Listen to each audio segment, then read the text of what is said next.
Let me move on to a different subject.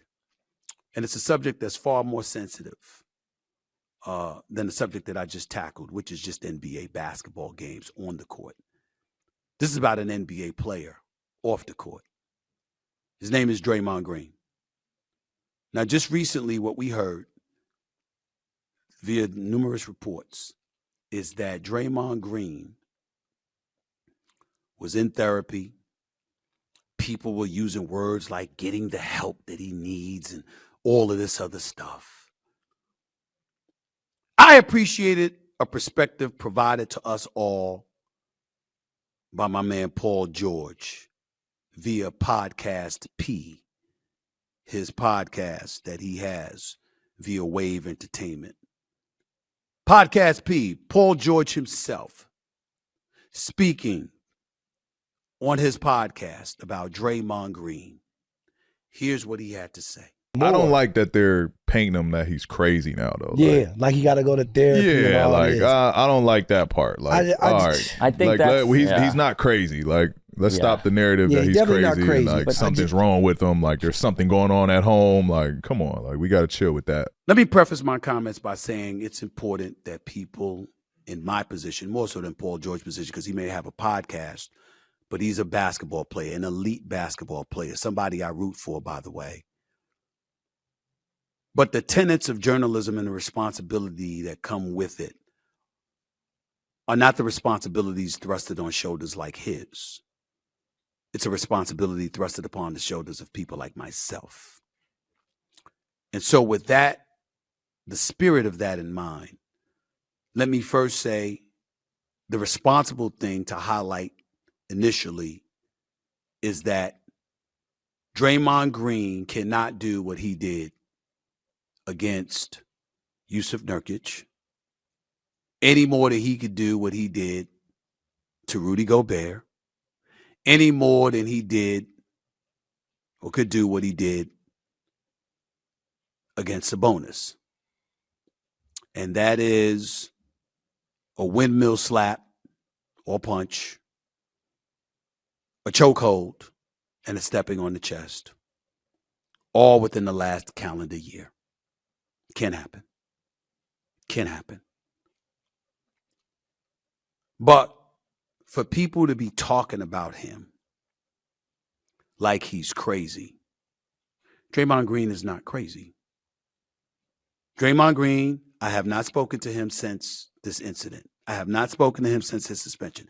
But he is somebody throughout the year that I have spoken to on many occasions. I love Draymond Green.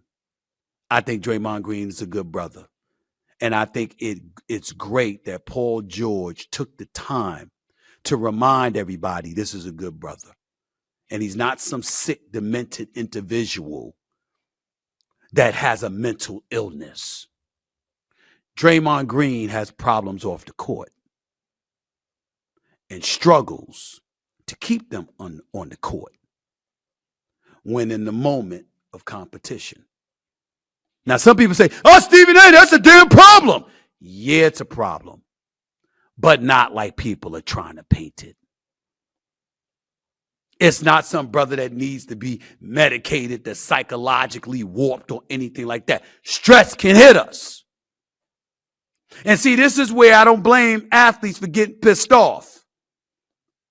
Because I know people in my industry who got a short fuse because of shit going on at home. But we don't talk about each other like that.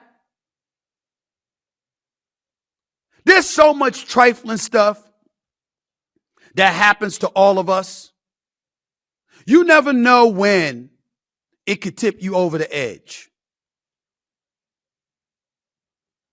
You don't know what kind of troubles Draymond is going through. You don't know whether they're family related, whether it's women related, whether it's children related, or anything. You don't know that. He shows up to work, he's in the throes of competition, something happens, he lights a fuse, boom, he acts in a moment.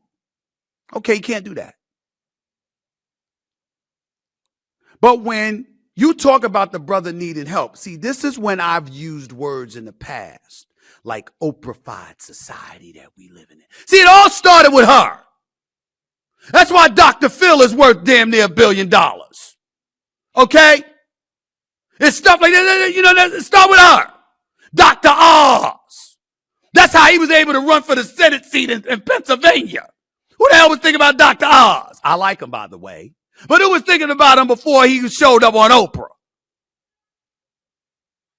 See, what happened is, years ago, what we did was we found a way to heighten the level of sensitivity in our society. Once upon a time, you right or you wrong. Damn it, you do this, your ass is going to pay. Period. And then along the way, everything is there to be explained. I mean, there must be a reason this person lost their composure, and there must be a reason why they just seem off pocket and out of pocket and off kilter. There must be something wrong. Let's get them some help. Sit down, have a conversation, take some medication. Industries being fueled at the expense of people that's going through shit most of us go through every day. It's just that their job is in a public platform. You see the way football players react to one another? It's just that you have a license to do it in that sport. You got a license to assault. In boxing, you got a license to assault. In the UFC, you got a license to assault. Do you remember when Colby Covington in the pre-fight press conference going into the Leon Edwards fight last Saturday? Remember when he brought up Leon Edwards' deceased father? And Leon Edwards took a full bottle of water and threw it at Colby Covington, and then they had to be separated. And then after he won the fight, he talked about how he had to spend from Thursday night through Friday night into Saturday dialing himself back and controlling his rage because he was so upset with what Colby Covington did, using his deceased father to throw in his face. His father was murdered when he was 13 years old, Leon Edwards. And for Colby Covington to use that against him, even Dana White said, I'm not a fan of that. That was wrong. But what if that press conference was Friday night instead of Saturday, instead of Thursday? What if he didn't have 48 hours to compose himself? He might have lost the fight because he would have went into the ring a bit rattled, because emotionally he would have been trying like all get out to take Covington out. And he would have compromised his poise and his game plan. Well, when you're going through it as an NBA player, when you're going through it in other professions, you may not have that luxury. I can say this to you as a fact, as somebody that knows Draymond Green. The day he knocked out Jordan Poole, he was going through something just 2 hours earlier. Jordan Poole knew it and was messing with him anyway, talking shit. That's all I'm going to say about it. But the NBA community knows. We're not absolving anybody from the repercussions, the necessary repercussions of their actions. We're certainly not proclaiming innocence or that Draymond Green was wrong. But for people to be out here, he needs help. Mentally, he's just not there.